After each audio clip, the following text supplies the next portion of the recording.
Terus terang, saya masuk politik itu ya salah satu inspirasinya bapak saya sendiri.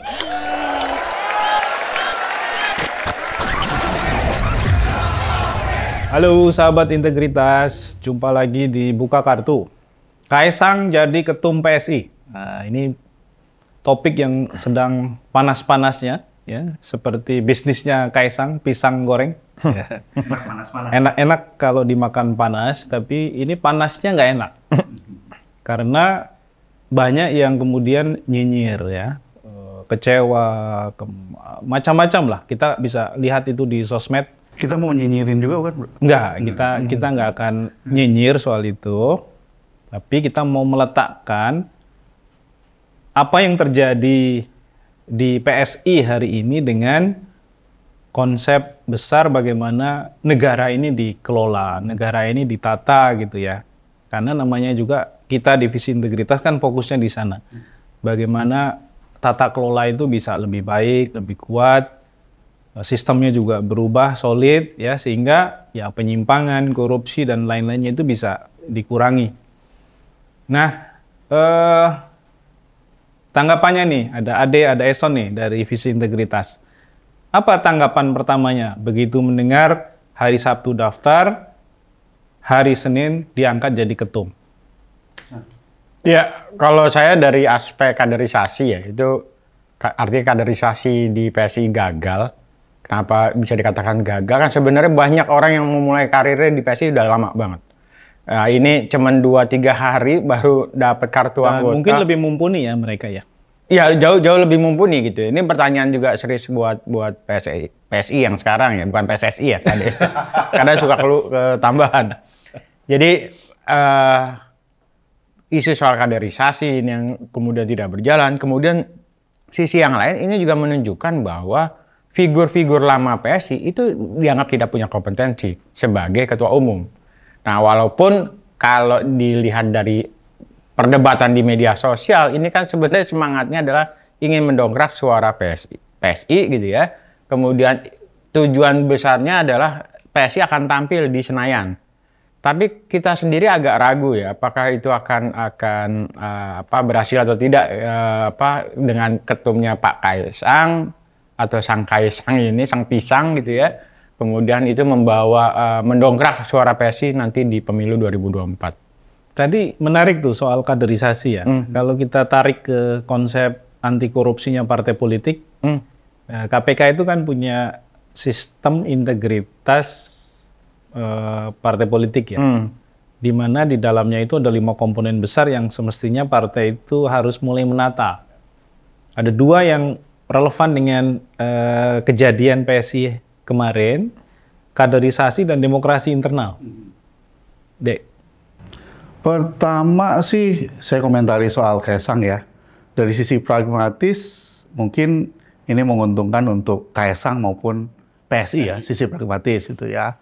Sisi PSI-nya Eson tadi sudah jelaskan, sisi Kaisang ya paling tidak dia sudah punya kendaraan gitu ya. Dia punya ya jadi ketua umum, walaupun iya bagi masyarakat gitu ya, bagi demokrasi kita ya saya rasa sama sekali tidak menguntungkan gitu ya. Karena bagaimanapun ya partai politik ini bagian penting dalam demokrasi kita gitu ya. Partai politik ini juga akan mempengaruhi masa depan rakyat. Karena pembuatan keputusan-keputusan penting, kebijakan-kebijakan penting dibuat oleh partai politik melalui kader-kadernya yang terpilih di Senayan atau dipilih di pemerintahan. Nah, kalau kemudian dikaitkan dengan mekanisme rekrutmennya ya agak serampangan, ya sangat pragmatis itu ya.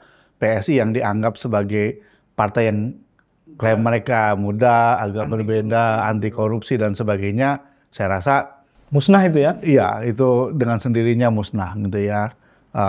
Ya sangat pragmatis gitu yang, dan kemudian tadi yang kita inginkan ada partai yang bisa memberi contoh untuk melakukan kaderisasi gitu ya, memperkuat tata kelola, ini agak berat. Bahkan dibanding partai-partai yang sudah ada sebelumnya, justru jauh gitu ya. Lihat aja di partai-partai besar yang lain. Ada mekanisme yang lumayan tertata lah ya dalam proses paling tidak pemilihan pengurus, pemilihan ketua begitu ya. Walaupun juga banyak partai yang agak serampangan juga ngambilnya, tapi ya untuk anggota-anggota gitu ya, Untuk level ketum nggak gitu lah.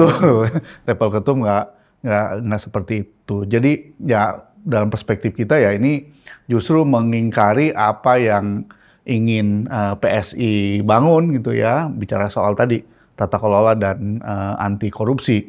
Dan yang lain sebenarnya bagi internal PSI sendiri bisa jadi presiden buruk gitu ya. Orang ya kalau begini caranya ngapain jadi kader yang baik, kader yang ya punya kualitas, integritas gitu ya. Kalau kemudian ujung-ujungnya bisa serobot dan betul kata Eson, di PSI banyak figur-figur yang bagus.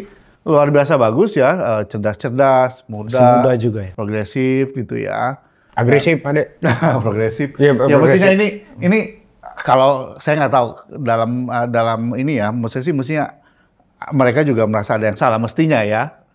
Tapi sampai hari ini kita belum pernah mendengar lagi ya apa tanggapan PSI ya terkait dengan kritik masyarakat yang luas nih atas keputusan mereka menempatkan Kaesang sebagai anggota baru dan langsung mendapatkan posisi ketua umum. Kalau kita lacak di pemberitaan belum ada ya mekanisme internal mereka untuk menyampaikan apa alasannya, apa argumentasinya, apa tujuannya dan lain-lain, itu kan tidak muncul tuh. Kecuali memang tadi ada kemungkinan memang ini untuk menarik suara dari anak-anak muda sehingga PSI bisa melanggeng ke Senayan. Paling tidak suara pendukung Presiden Jokowi lah ya.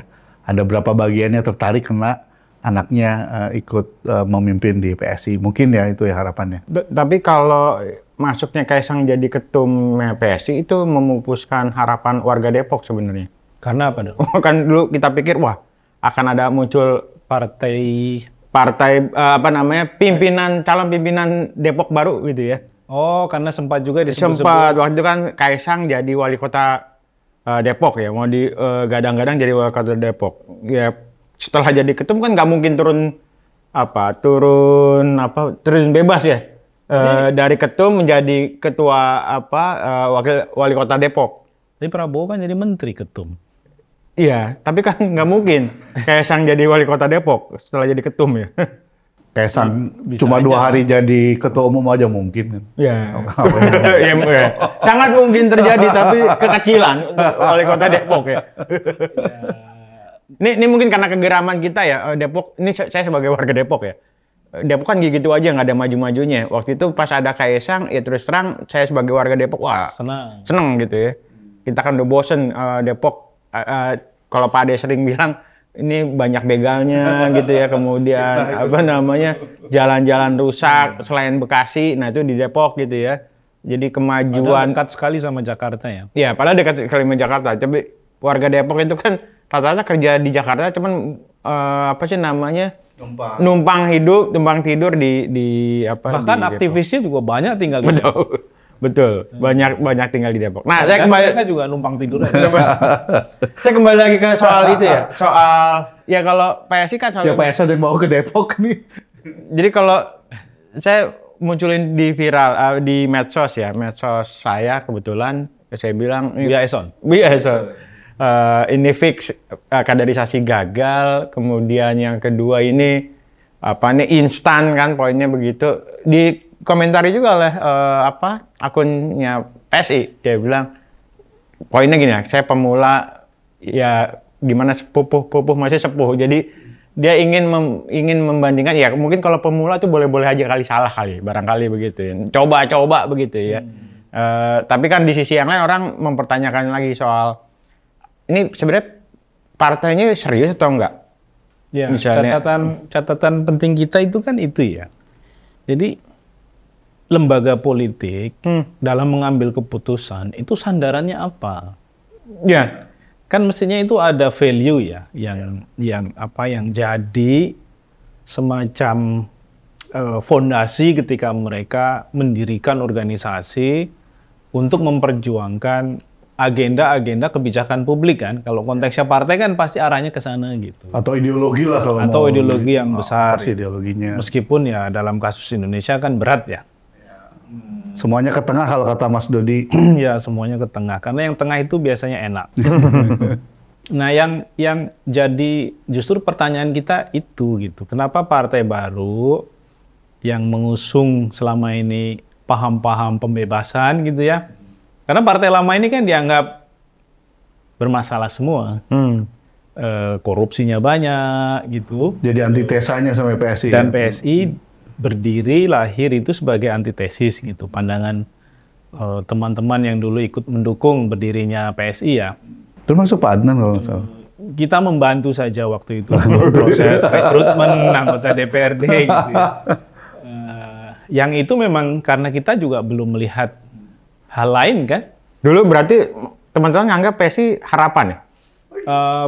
Bukan Karena kita mau bantu. Tanya kan gitu. itu sih, tapi lebih melihat ada anak-anak muda yang ternyata punya kesadaran politik. Dan Ini dulu- kan sesuatu yang langka, karena sebagian besar kan apatis dengan politik ya. Nah ini kok bisa bikin partai dan kemudian juga menggandeng teman-teman CSO gitu ya. Itu kan hal baru. Gitu. Ya.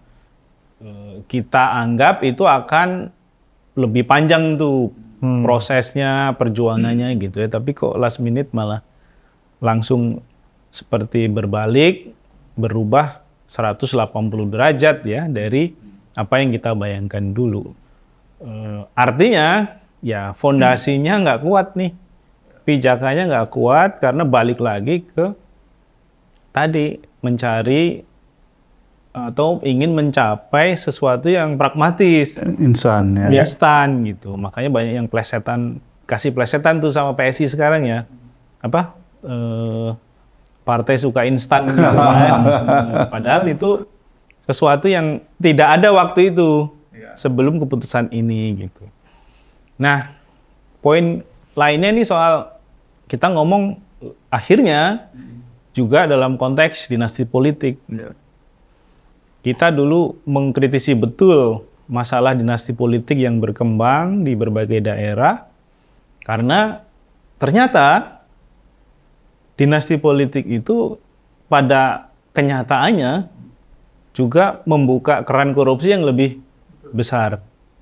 Kita belajar dari Banten misalnya, kemudian juga dari beberapa daerah lain yang dinasti politiknya kental dan di situ korupsinya juga cukup kuat gitu. Nah, ini kan sama saja membuka membuka keran bagi eksistensi dinasti politik baru di Indonesia kan. Iya, sebenarnya kalau bicara dinasti bisa sah-sah aja kalau kemudian dilakukan secara halal gitu ya. Problem mendasar di kita dan di banyak tempat gitu ya, termasuk di daerah saya gitu di Banten, kita kritik karena mereka bangun dinasti gitu ya dengan menggunakan sumber daya negara gitu ya. Karena tapi waktu Jokowi memberikan izin anaknya maju sebagai wali kota Solo kan juga di istana.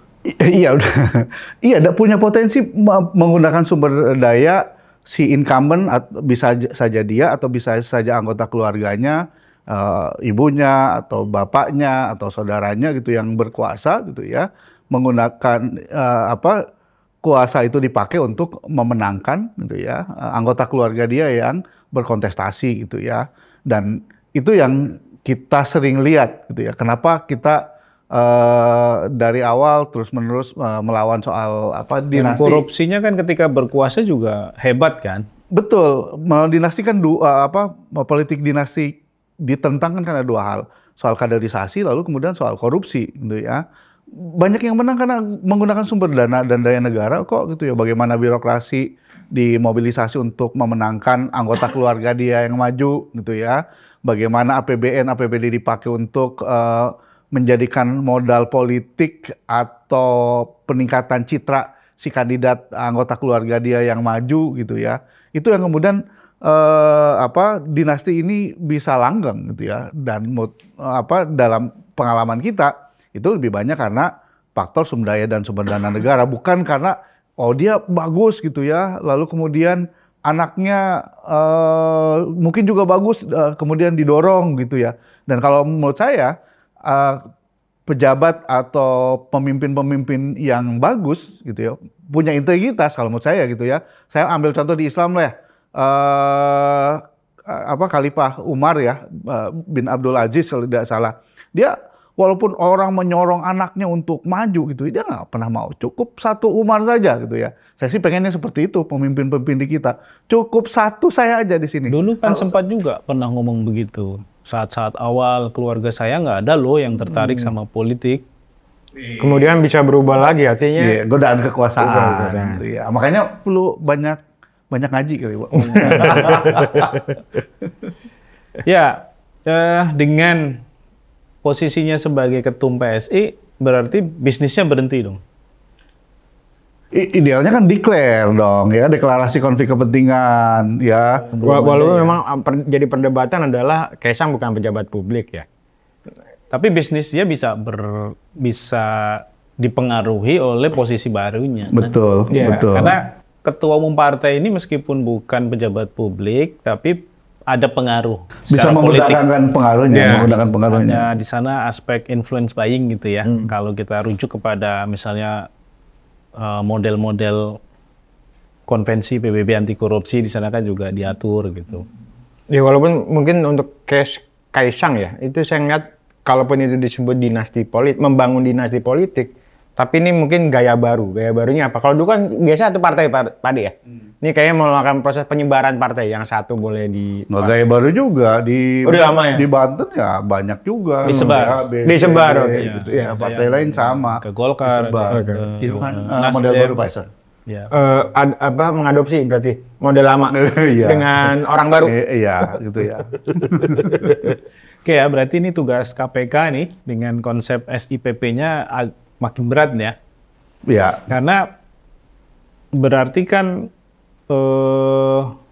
kita belum ngomong soal transparansi keuangan partainya. Nah itu yang kemudian harus juga jadi challenge ya buat Kaisang. Kan kalau berdebat kan nggak ada habisnya. Pertanyaan berikutnya adalah apa yang akan dilakukan Kaisang dengan PSI-nya, itu yang menjadi Bukannya penting. waktu itu Mbak Grace juga diminta untuk membuka laporan keuangan.